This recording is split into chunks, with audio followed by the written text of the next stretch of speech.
Olá pessoal, bom dia, boa tarde, boa noite, boa madrugada. Afinal, não sei em que momento vocês estarão assistindo esta apresentação. Então, antes de começar, só para deixar todos a par, nós tivemos a apresentação dessa jornada de maturidade em QA online.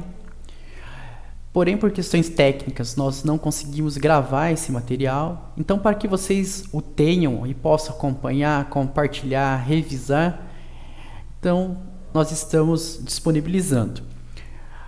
Sintam-se à vontade ao final para entrar em contato com o time da Truework, caso não tenham dúvidas, estamos aqui para esclarecê-las.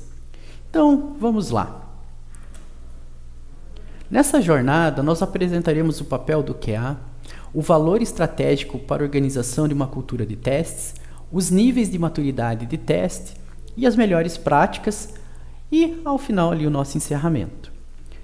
Essa jornada será conduzida por mim, Maurício, que sou QA aqui na Truework, e também menciono aqui o Otto, nosso Head de Sales e Marketing, que também auxiliou na montagem desse material e dessa jornada.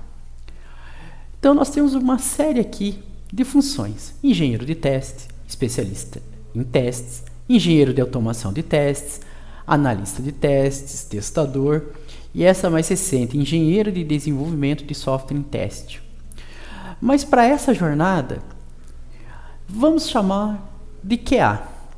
Eu sei que cada uma dessas funções tem atribuições específicas, responsabilidades específicas, mas para essa jornada, vamos de QA.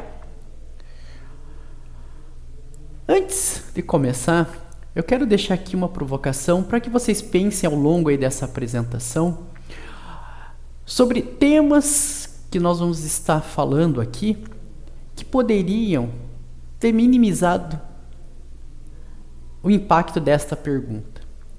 Quanto custou o último bug que chegou ao seu cliente? E quando eu falo aqui cliente, pode ser um cliente interno, aquele colega que dependia de uma entrega sua e por uma questão ali de um problema, foi necessário um retrabalho, refatorar um código, gerar atrasos.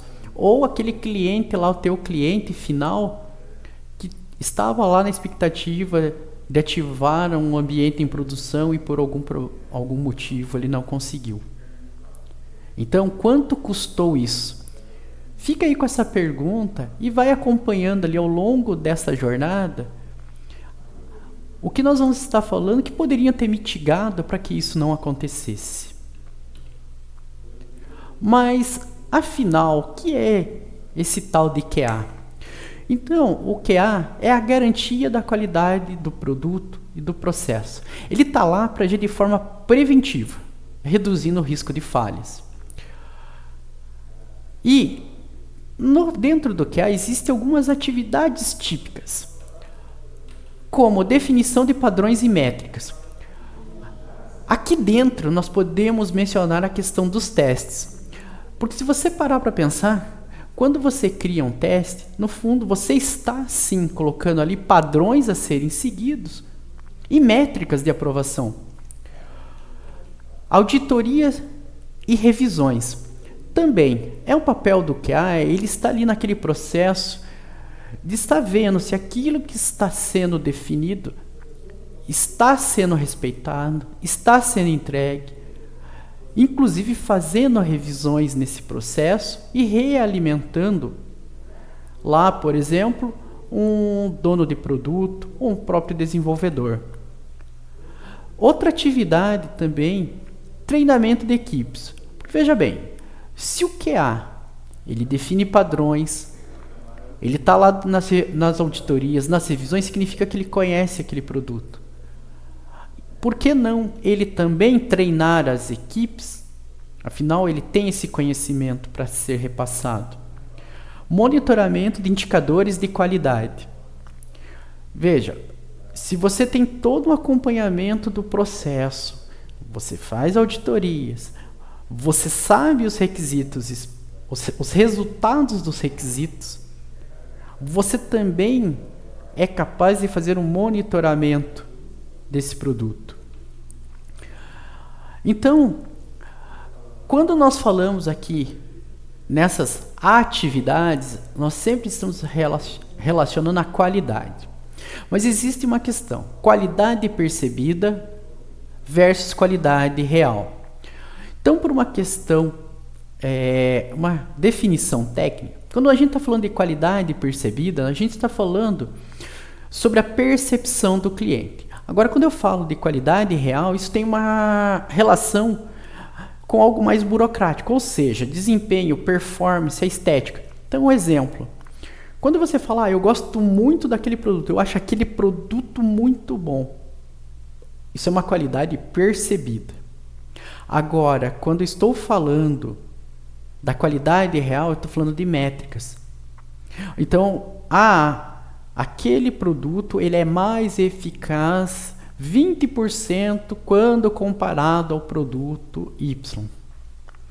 E aí isso é importante, porque aqui eu inicio até com uma provocação. Fazemos errado sempre. Por que eu estou colocando isso? Porque muitas vezes o seu cliente pede um carro para andar no barro e você gasta recurso e tempo e entrega um carro para ele andar numa pista de corrida. Então veja, muitas vezes você fazer um processo igual, repetitivo, ter uma entrega, muitas vezes você pode achar, poxa, cara, eu estou entregando o melhor produto possível. Opa, será que é o que o teu cliente estava esperando?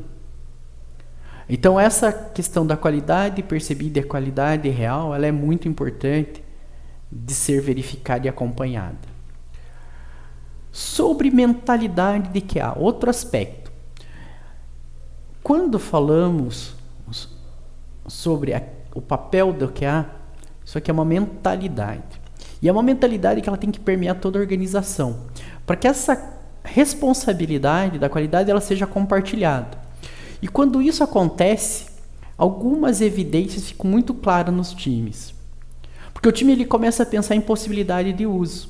Ou seja, não é simplesmente aquele requisito que vem e ele segue à risca. Não, ele começa a perceber, poxa, estamos fazendo o melhor. Aquilo que nós estamos vendo não pode ser alterado. Ele não tem medo de apontar necessidade. Esse é outro aspecto importante. Você olhar ali naquele produto e perceber, olha, isso aqui se chegar no cliente, nós vamos ter um problema. E ele aponta essas necessidades. Ele entende e analisa os recursos do produto. Ele levanta a mão, seja para ajudar, seja para pedir ajuda. Porque o foco é nas entregas do time. Então, isso é muito importante. Porque quando eu falo levantar a mão para ajudar ou pedir ajuda, significa o quê? Que o time ali está trabalhando e percebendo, olha, pessoal, preciso resolver essa situação, porque senão lá na frente eu vou ter um problema no cliente. Ou, pessoal, olha, eu posso ajudar. Eu tenho uma situação aqui que eu posso estar do teu lado pensando num teste junto com você. Então esse é um ponto muito importante numa mentalidade de QA. Ter a mentalidade de dono do produto aliado à mentalidade do usuário do produto. Eu falo muito isso.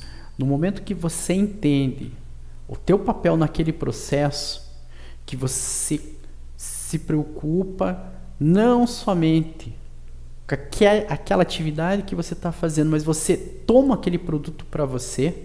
Aqui eu não estou falando aquele papel oficial lá do PO, que é o Product Owner. Não, estou falando do dono de produto ali naquele momento que você diz, poxa, isso aqui precisa ser corrigido. Nós temos que fazer mais testes nessa área, porque senão isso aqui vai me gerar um problema no futuro. Mas também dizer assim, poxa, se eu sou usuário, isso aqui é importante. Isso vai ter um reflexo lá, você levanta a mão, você consegue enxergar essas pontas e contribuir. Então, eu até brinco que nós temos aqui sempre essa imagem assim que O desenvolvedor cria e tá lá o QA para quebrar tudo. Até digo, a gente gosta de quebrar os sistemas, isso é fato. Mas no momento que você tem aquela mentalidade que nós falamos, você vai encontrar um problema.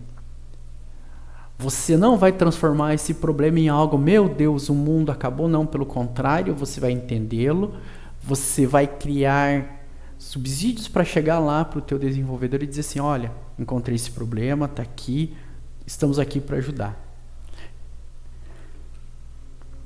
E tudo isso que nós estamos falando aqui de QA, qualidade percebida, isso tudo é para quê?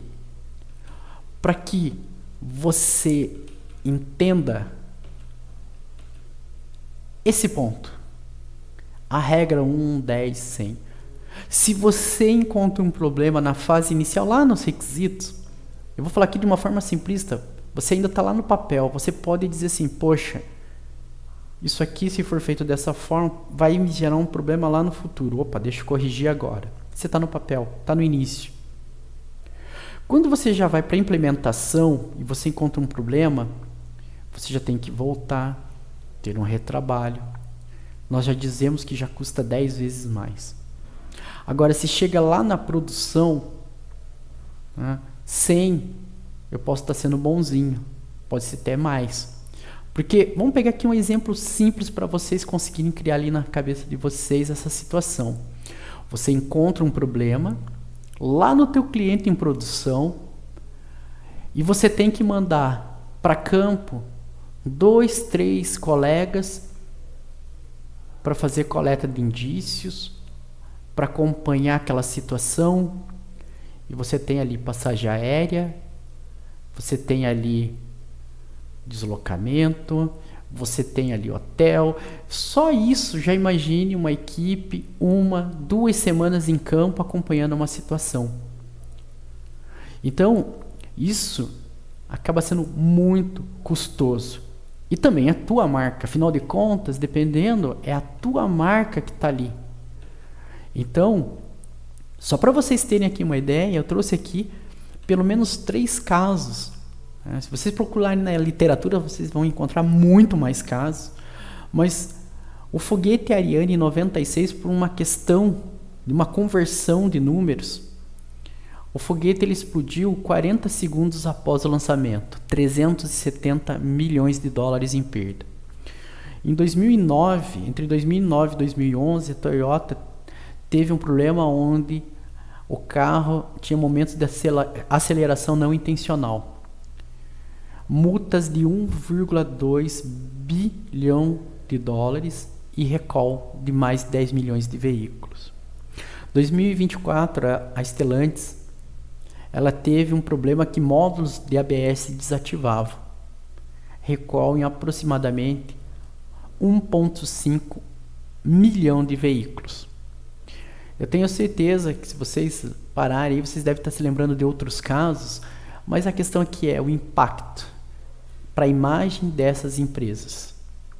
Então isso é muito importante a gente lembrar dessa regrinha, lembrar ali quando você está ali no teu dia a dia, que talvez um momento ali que você viu, você percebeu que aquilo poderia ser um problema, levanta a mão.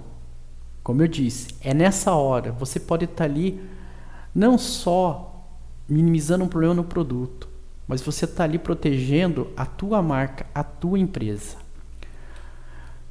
E um produto de qualidade é a melhor ferramenta de marketing. Quantas vezes não escolhemos produtos porque na nossa cabeça já temos associado, olha, se eu comprar aquele produto, eu sei que ele é bom, ele não tem problema. Ou seja, satisfação do cliente gera reputação para a tua marca. Então, por que investir em QA? Então, como nós falamos, você está preocupado com o quê? Diminuir custos de correção, o risco da imagem, velocidade com qualidade. Esse é outro ponto. Muitas vezes nós temos aquela sensação de que temos que lançar, mas espera aí, lançar de qualquer jeito, voltamos à questão da imagem, da qualidade, bugs, dinheiro perdido.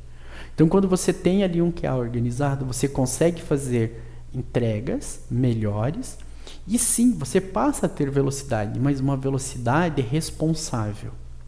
E óbvio, isso vai gerar aumento da confiança do cliente. Importante, QA não é freio, QA é acelerador. Por que isso? Porque você reduz risco. Você protege os lançamentos e isso protege a sua marca. Você consegue lançar produtos com melhores tempos. Porque veja, se você gasta menos tempo corrigindo, você tem mais tempo para lançar novas features e funcionalidades. Questão de confiança. Quando você tem ali equipes maduras, um QA consistente, as pessoas não têm medo de inovar. Por quê? Porque ela sabe que se ela fizer algo ali que venha quebrar o sistema, isso não tem problema, vai ser pego, vai ser analisado. Isso gera confiança. Isso é extremamente importante no ambiente de desenvolvimento de produto e para você entregar melhores resultados ao seu cliente. Mas ok, falamos aqui do perfil, falamos aqui da importância do QA, da mentalidade. Agora nós vamos falar sobre os níveis de maturidade para equipes de teste para QAs. Então nós vamos falar aqui dos 5 níveis do CMMI. O CMMI é um conjunto de regras que foram desenvolvidas lá na década de 90 numa faculdade americana, que foi trazida para várias indústrias. E isso foi trazido para o software de uma forma geral e depois trazido ali para o QA, que é onde nós vamos comentar. Então, a maturidade dos testes passa a ser avaliada em níveis e a gente consegue ter ali uma avaliação da tua estrutura, né, da questão da tua automação, da tua integração com o ciclo de desenvolvimento. E aqui é um ponto. Quando você tem empresas que investem em maturidade de teste, elas vão ganhar em agilidade, confiabilidade, escalabilidade, porque ela tem ali muito claro onde ela está e os objetivos que ela tem que seguir para ter uma evolução. Então vamos lá, nível 1.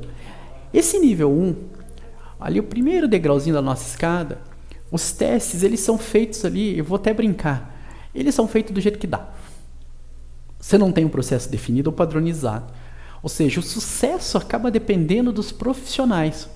Ou seja, os testes, eles não são formalizados. Depende de esforço individual.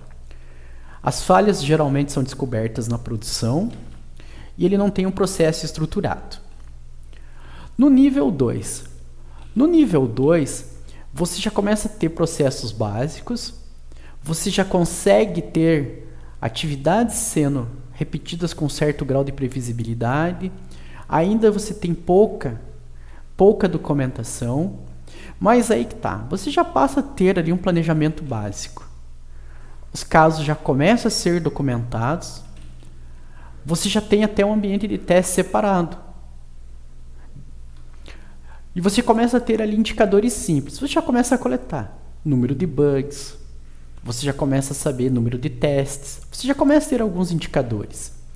No nível 3, aqui você já começa a ter processos mais documentados, você já começa a ter integrado a um ciclo de desenvolvimento. Aqui você começa a ter uma metodologia mais consistente. Ou seja, o processo de teste passa a ser padronizado e organizado, e você passa a ter papéis e responsabilidades mais claros. E você começa a ter revisões e inspeções antes do teste. Você começa a revisar requisitos. Então vocês estão percebendo, a gente está evoluindo ali de um ambiente que você faz do jeito que dá para um ambiente mais organizado, onde você começa a ter métricas. No nível 4, você já começa a ter aqui os testes sendo monitorados e você começa já a ter métricas. Você já começa a tomar decisões baseadas em dados, você já tem maior previsibilidade. Ou seja, você simplesmente Não vai lá e só faz teu teste. Não, você faz, monitora e começa a medi-los. Você já passa a ter métricas avançadas. Você já começa a saber quantos defeitos você tem em média para uma determinada área. Quanto tempo você levou para encontrar um defeito a partir da liberação de uma build. Você já começa a ter testes baseados em risco. Ou seja, já começa aqui a entrar ferramentas de automação que já estão integradas ao teu processo, seja lá de integração das tuas entregas, ou seja mesmo nas tuas entregas lá para o teu cliente. Né? Nível 5, tá? Você chegou lá no último degrau da escada. Aqui você já começa a ter melhoria contínua dos teus processos de teste, você já tem foco em inovação, eficiência, você já começa a ter automação, não que você não tenha ali nos outros níveis, mas aqui ela faz parte, ela está ali. Tá? Você já começa a ter análises mais avançadas, o teste ele é a parte central da melhoria contínua. Você tem técnicas de prevenção de defeitos, não é só encontrar defeitos, mas você já pensa na prevenção. Aqui o uso da inteligência artificial é uma automação mais avançada. Novamente, não que você não tenha esses itens em níveis inferiores. Sim, mas aqui o CMMI, pelas definições, isso aqui tem que fazer parte do seu processo. Você passa a ter análises preditivas baseadas em métricas históricas, justamente porque aqui você já tem realmente o ambiente controlado, monitorado. Né? Você passa a ter feedback contínuo entre QA, Dev e um negócio. Então, para a gente conseguir também ter ali um exemplo e formar isso na cabeça, pensa assim. Nível 1 é aquele inicial, vamos pegar um bolo. No nível 1 é o seguinte: abro a geladeira, vejo tudo que tem lá dentro, jogo lá numa bacia, mexo tudo, jogo no forno e aquele negócio. Se o bolo der errado, a culpa é do forno, do azar, a culpa não é minha. Fiz o que deu. No nível 2, opa, aqui você já tem uma receitinha. Ela é simples, muitas vezes está lá na cabeça, mas o bolo tem horas que sai bom, tem horas que sai ruim, mas você consegue repetir o processo. Já no nível 3, opa, agora você já tem uma receitinha detalhada, está lá anotada. Todo mundo já consegue preparar o bolo da mesma forma. O teu bolo já é consistente. Agora no nível 4, é aquele que vem com a balança. Se é 50 gramas, é 50 gramas. Ele controla, vai lá no forno, mede a temperatura com o termômetro. Ele é todo detalhista. Ele já sabe o resultado do bolo. Ele já sabe o que vai acontecer. No nível 5, esse aqui o céu é o limite, igual eu brinco. Aqui o bolo, deixa que o robô faz. Vai ser perfeito, inclusive no final ele vai dizer: vamos mexer aqui na receita, que se mexer fica mais fofinho, fica até melhor. Mais um pouco, até o fogão tá dando sugestão. Mas, vamos lá. Falar um pouquinho das melhores práticas. Então nessa jornada também, nós quisemos trazer algumas melhores práticas aí para esse processo do QA. Então, começando, falar do Shift Left extremo e práticas de Quality Gates. Aqui eu até vou brincar nessa mistura de português e inglês aqui na apresentação, é porque esses termos em inglês é para que vocês possam ir lá na sua IA, no seu Google e procurar ali caso vocês queiram se aprofundar, porque é o termo como ele está. Então, por isso, muitas vezes aqui os termos em inglês para facilitar, inclusive, os estudos posteriores de vocês.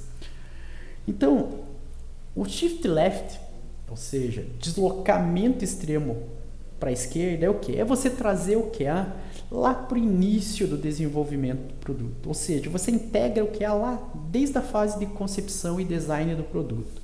Então ele revisa requisito, ele revisa história, ele diz ali quais os requisitos para aprovação de uma história, ou seja, ele começa a colocar esses portões. Olha, se você não tiver 80% aqui de entrega aprovada aqui em testes unitários, opa, eu não consigo aprovar, não segue. Automação sustentável e a pirâmide de teste moderno. Aqui na automação sustentável é no seguinte aspecto. Não adianta eu ter uma automação que ela não te dê retorno sobre o teu investimento. Ou seja, não adianta você colocar uma série de requisitos e você ali na tua automação você não ter um retorno para isso. E essa questão da pirâmide de teste é sim, você lembrar de focar em testes unitários lá na base, para que você lá no início consiga pegar quebras no teu código, gerar ali um código melhor, que para frente, né, com certeza ele terá menos bugs, menos problemas e menos retrabalho. Terceiro ponto, essa questão da integração contínua e o deployment contínuo, ou seja, a entrega contínua. Então, além dessa entrega contínua, você ter esta entrega. Então, o que é legal? Quando você passa a ter os teus testes incorporados e está lá no teu caminho de entrega, você consegue ter ali alterações sendo validadas muito mais rápido. E, consequentemente, você vai conseguir pegar ali os problemas, vai poder resolvê-los e também vai conseguir fazer entregas melhores. E aqui eu falo da entrega contínua e abro um parênteses. Muitas vezes a gente até fala entrega contínua no sentido lá, terminei, já está lá para o cliente, ele já instala e sai rodando. Só um parênteses. Quando eu estou falando aqui de entrega contínua, significa o quê?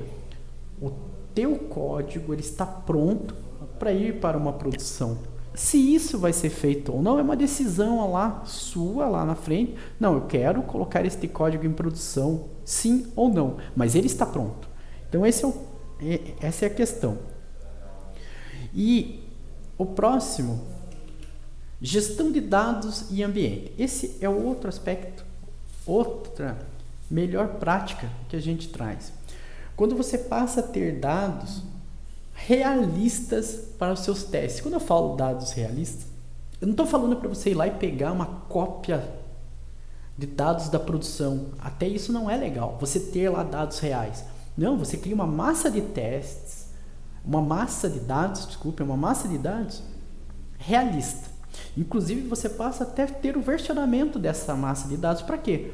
Porque se você precisar retestar, você tem aquela massa. Se por outro lado também, vamos pegar aqui um exemplo, se tinha uma massa de dados lá para 1.000 clientes, passa a ter para 2.000. Opa, a tua revisão 1 lá tem 1.000 clientes, a tua revisão 2 tem 2.000 clientes. E você consegue usar isso de uma forma organizada. E também a questão do ambiente. Você começa a ter ambientes que reflitam o teu ambiente de produção também com alta fidelidade.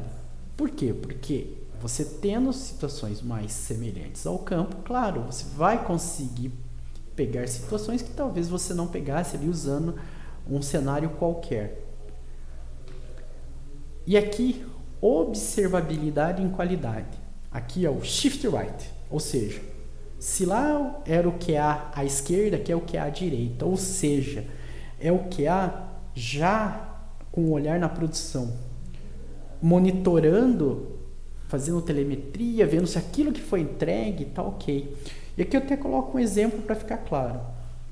Você fez um trabalho brilhante, fez a tua entrega, está tudo ok, está tudo maravilhoso. Você passou lá dos teus testes, na tua cabeça você diz, cara, tá perfeito, tá redondo. Você manda lá para o teu cliente feliz, era isso que eu queria. Ele coloca em produção e vamos pegar aqui um exemplo. Lá um e-commerce. E ele percebe, poxa, de cada 100 pessoas que chegam, 10 viram o negócio e por coincidência parece que elas param no mesmo ponto. E você olha lá, você vai analisar e percebe, poxa, elas vieram até aqui e aquelas desistiram. Poxa, mas o que está acontecendo?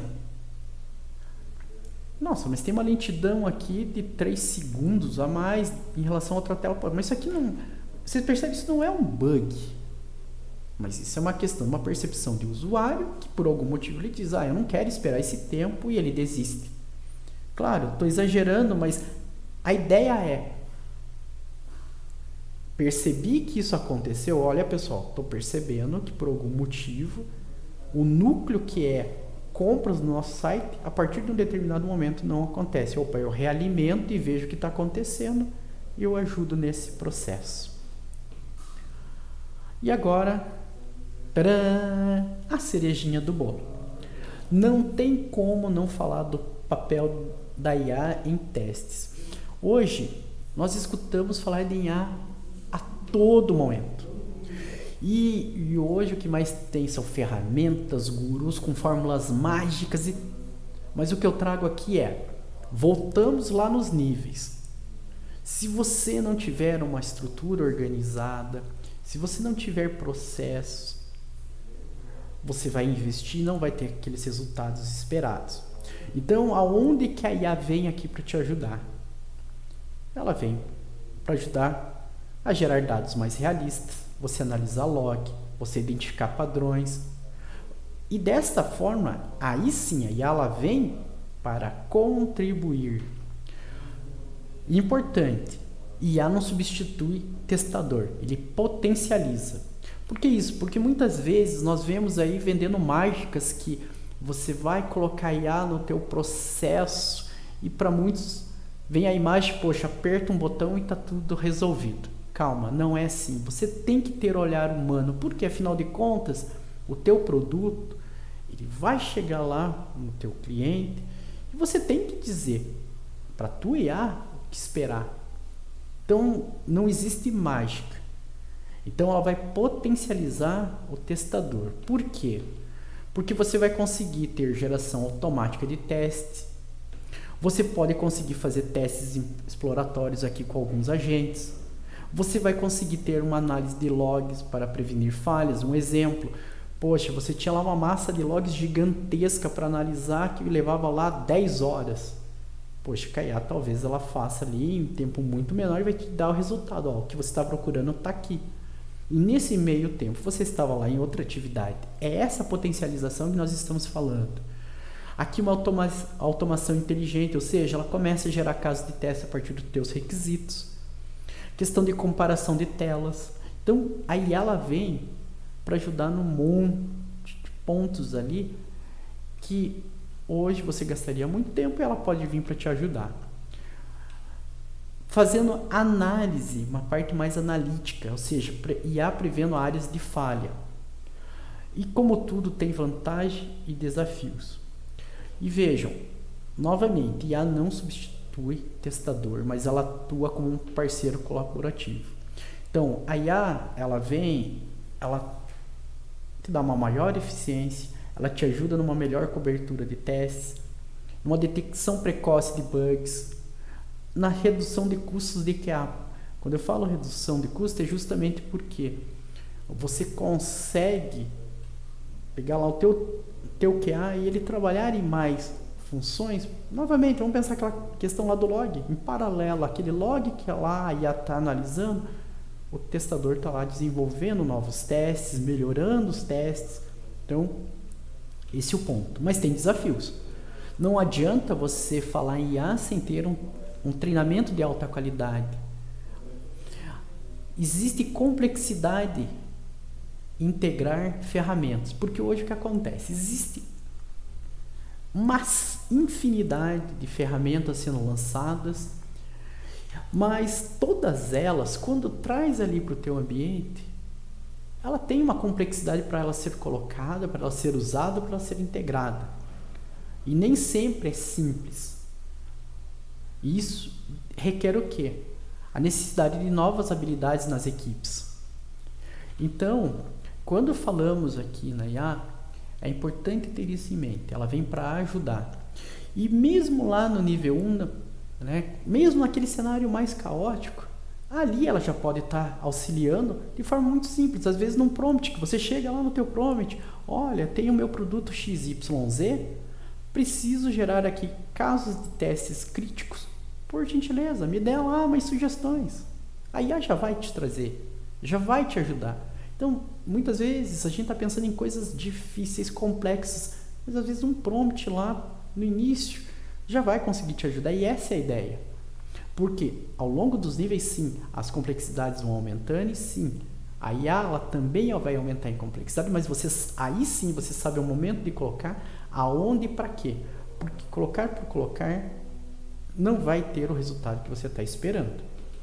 Então, aqui, finalizando, eu só gostaria de trazer algumas questões aqui para vocês pensarem, que é o que mais incomoda em relação a bugs e retrabalho.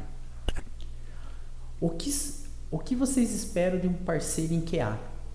Aqui até eu vou abrir um parênteses para trazer aqui até a questão aqui da TrueWork. Veja, tudo isso que nós estamos falando são conhecimentos que nós temos e estamos compartilhando. Então, o que você esperaria ali? O que você esperaria de um parceiro como a TrueWork ali no teu processo de QA? Voltando lá naqueles níveis, do mais simples lá, até aquele que eu brinquei que é o caótico, faz de qualquer jeito, até aquele lá que aperta um botãozinho no nível 5 e ele sai fazendo uma série de atividades para mim. Aonde você acha que a sua equipe se enquadra? E agora, se você pudesse resolver um único problema na sua área, qual seria? Isso é legal para você refletir e conseguir perceber aonde você está, aonde você quer chegar, os problemas que você teve, o que você espera de uma empresa parceira. Então, eu deixo ali para você refletir, né, para que você também, baseado nessas respostas que você vá lá, pesquise, se aprofunde. Como eu disse, entre em contato, tira suas dúvidas, né? A gente está aqui para isso, né? Porque testar é um diferencial competitivo, não custo. Entendam isso. Vamos ter que voltar lá nessa jornada que está finalizando, vamos voltar lá no início dela, quando a gente mostrou aquelas questões dos problemas que um bug pode gerar lá para o teu cliente. Aquela regrinha, 1, 10, 100. Pensa, muitas vezes um bug, ele pode destruir a tua marca.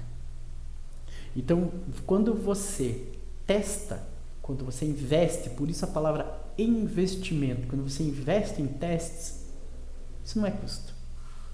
Isso é retorno, isso é um fortalecimento de marca, é o cliente sabendo que, olha, se eu comprar o produto X, cara, é garantia, ali não tem problema. Então, aqui só comentando. Então, lá na página da TrueWork, vocês vão poder preencher um questionário de maturidade para saber em que níveis vocês estão, baseado lá naqueles níveis apresentados. E aqui eu digo, invistam um pouquinho do seu tempo nesse questionário. E por que eu estou falando a palavra invistam? Porque ele é um questionário com uma série de perguntas, mas vocês vão ver, vocês respondendo ali com precisão, vocês vão conseguir ter um mapeamento de onde vocês estão, aonde que vocês brilham, aonde que vocês podem melhorar. E ao final vocês vão receber uma resposta ali da TrueWork, né, com essa análise. Então, está lá, sintam-se à vontade, se tiver alguma dúvida, entre em contato. E, novamente, invista um tempinho nesse questionário que vocês não vão se arrepender. Então, aqui, só as referências que foram usadas para essa jornada e meu muito obrigado. Então, novamente, precisando, conte com a TrueWork, entre em contato, estamos aqui para ajudá-los. Muito obrigado.